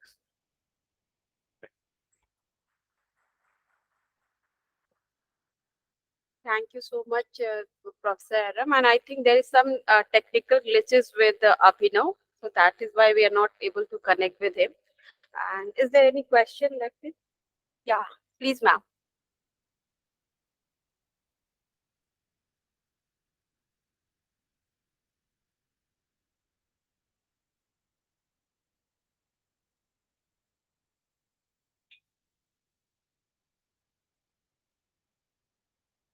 Thank you, Professor, for the wonderful lecture. And this question is only a very simple question. I don't know we will have answer or not. And I begin to understand that what Sir is saying is not what the psychological anthropologists are saying about I and thou, I and the other. Because in psychological, the psychological anthropologists like Freud or Ludwig Feuerbach and all, when they say about I and thou, for them the I is the inferior being and the other is the exalted being. So this is talking about oneself, but when Sir is presenting, I think Sir is talking about the collective collective consciousness that is being gathered and that is being, how to say, implanted in the minds of the people in society. So I don't know from where does this origin of self-love, self-preservation, and self-superiority or self-exaltation comes. Like, okay, I had some experience many years back. We had people from different countries, and then in the class I was talking about sense of beauty. And then in that, one man from America, he said, no, the sense of beauty is the blonde and the blue eyes and the blonde hair. And that's beautiful the world over. And then one from Kerala stood up and said, no, in South India, it's not like this. The sense of beauty is big round eyes with thick black hair. That is sense of beauty. So the sense of beauty also differ from people to people. And then when I was doing research about our forefathers' culture and practices, they were also saying like this. When they see dark people, they were afraid. And then when they see big round eyes, they said, yeah, they even teach the children not to open our eyes so big. They used to teach us, your eyes will blast. Don't look at people like that. You have to look at people with sense of respect and humility and with small eyes. That was they used to tell the people. And then when they see the white people, they said they're afraid. Oh, it's like ghosts. I don't like it. So the sense of like otherness, people seem to have like some foreign attitude towards the otherness. And so from where does this idea of otherness comes? And then can we overcome this sense of otherness and ourself and otherness? And I think most of the problems that we see in this world is because of the sense of mine and the others. Be it language, religion, cultural practices. We see so many problems in this world, mostly, I think, because of this sense of mine and others. And then the inability to appreciate the diverse things that is going on, the inability to accommodate properly. I think this, I don't know from where does this origin come and can we overcome or not. Till my college days, we hardly see what is differences. I mean, dislike differences. In our college, we studied in a college, a residential college where about 500 people are there. And our teachers can take care of us so that we don't walk together with people who speak same dialect and then from same state. We're not allowed to stay together even inside the hostel, coming from two same place. We are made to stay from two different places, speaking different language. And then we appreciate each other. And on Sundays and all, we wear different kind of appreciating others' dress. We leave behind ours and used to wear others. We used to present song in other dialect. And then we used to appreciate one another.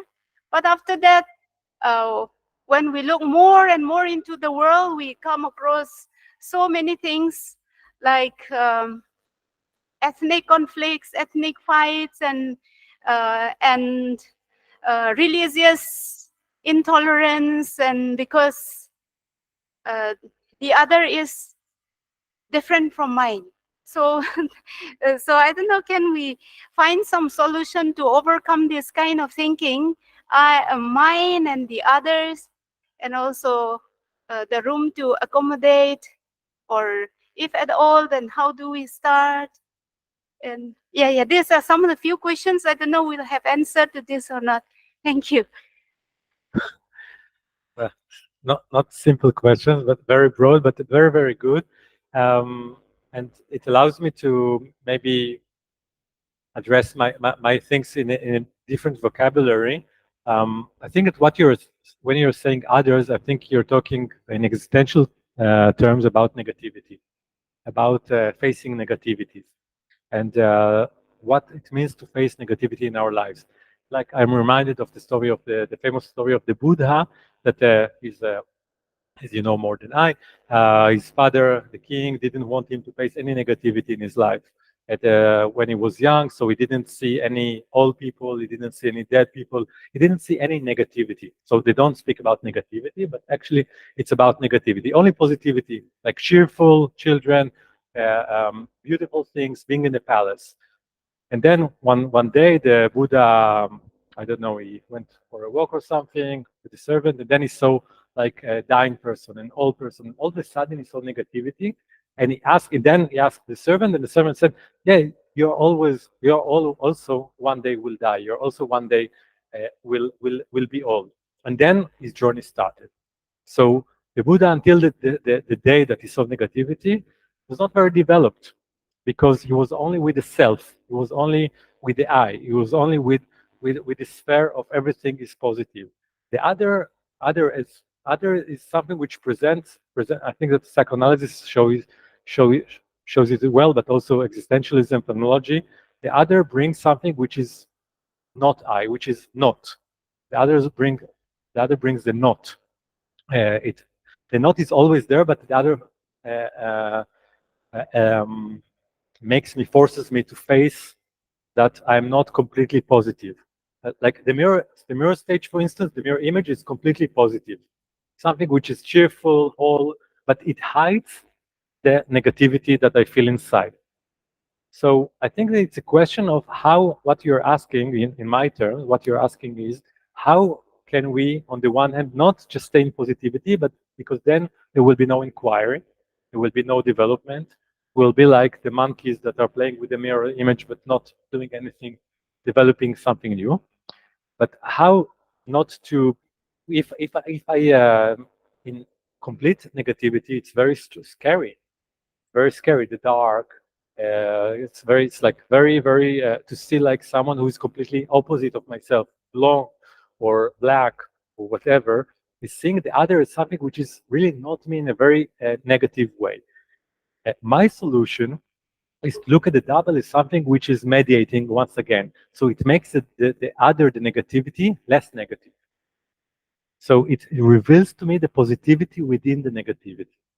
So this is for me why the double can be an interesting solution to our problems in existential, psychological, and philosophical and political level, because it is something which is not completely negative, but it is not completely positive. This is why the other is not in the double is not a figure in Sartre, because Sartre talks about being and nothingness, positivity and negativity. But I think that there is something in between, and this is for me the double. So thank you for allowing me to show maybe this aspect of negativity, positivity. I think maybe it can help you tackle the question of otherness in this way. I don't know if it helps.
So students are very open to these ideas, because they're unhappy with this cleavage between I and other, and all people want to love, all people want to communicate and to interact, but then in society, they say, no, this is the enemy. And sometimes it's really the enemy because the enemy has done like terrorist attack to us or we attack the enemy, etc. So it's a vicious circle of attacks. I think that there will be war until two peoples will understand that they cannot get rid of each other. If they're right now, the two people, I speak about Israel-Palestine, they really believe that they can get rid of the other people.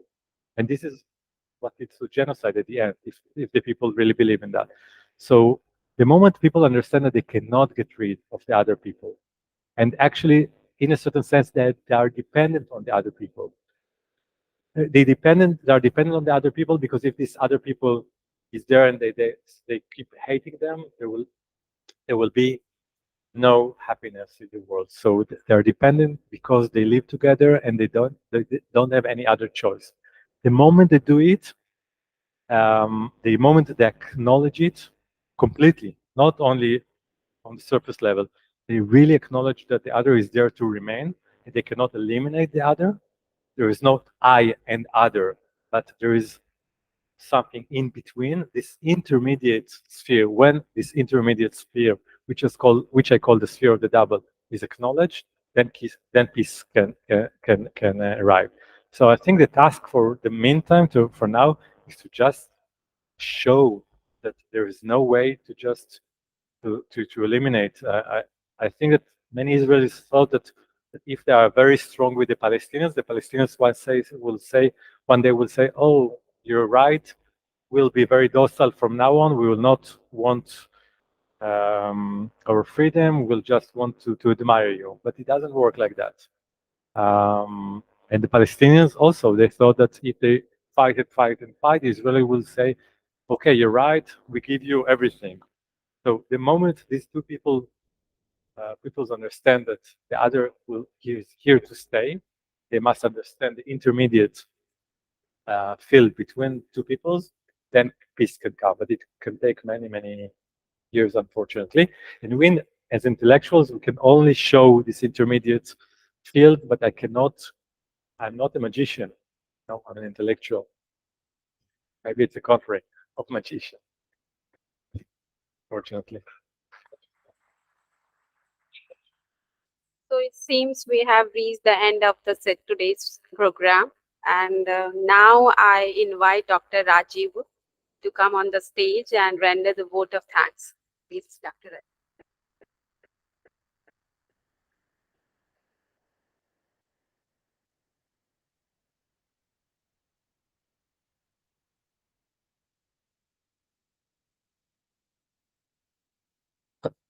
At the very outset, I convey my best regards to the Honorable HOD of this department, Professor Anand Mishra sir, who is inspiring us a lot how to continue a journey of academic or a journey of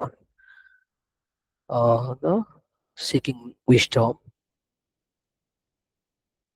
and exploration of it.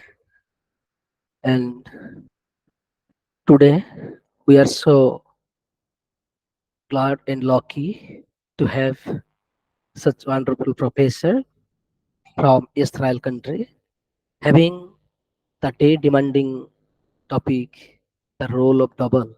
It's very eye-catching and mind-catching also, we can say, which is so much interactive because through the role we are constituting ourselves as well as others within a sphere. And thank you so much, sir, for having this topic and elaborating such a scholarly manner. We would able to engage our mind and share our thought with you and got some inspiration with intellect to carry and continue our journey. And we can thank to the audience from online, especially from important scholar Alok Tandon sir,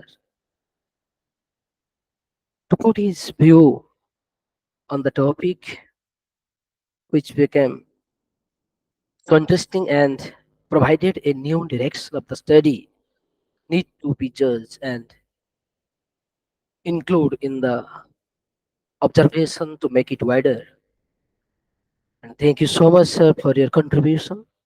And I can extend the thing to other audiences. Our department professor, Dr. uh, Rahul Kumar Maurya, sir, to put also some new, the same idea in new, different way to locate the thought in certain aspect to be useful. And so insightful, and also other audiences, those who interacted very intellectual manner to make the discussion so fruitful and so intellectual in nature.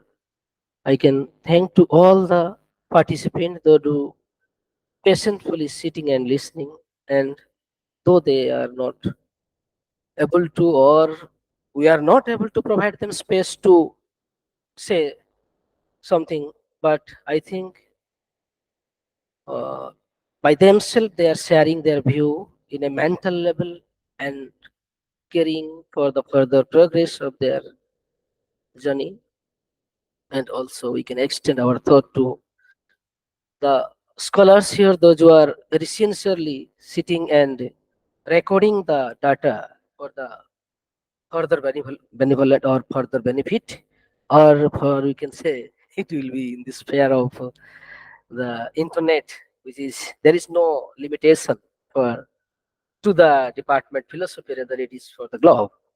And we can thank to our convener of this today's seminar. As you know that it is so prestigious Chookolingo series 2023-24. So we are so happy to have you all here and share our views and get some feedback from you. We are so glad to have you all, and I can extend my thanks to all of the professor of this department and outside of this department, and those who directly or indirectly engage in this lecture series. Thank you, one and all. Now the mic is over to the convener.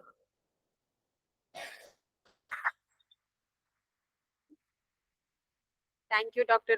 Rajibu. And with the permission of the head of the department, I end this session. Thank you all for joining us today.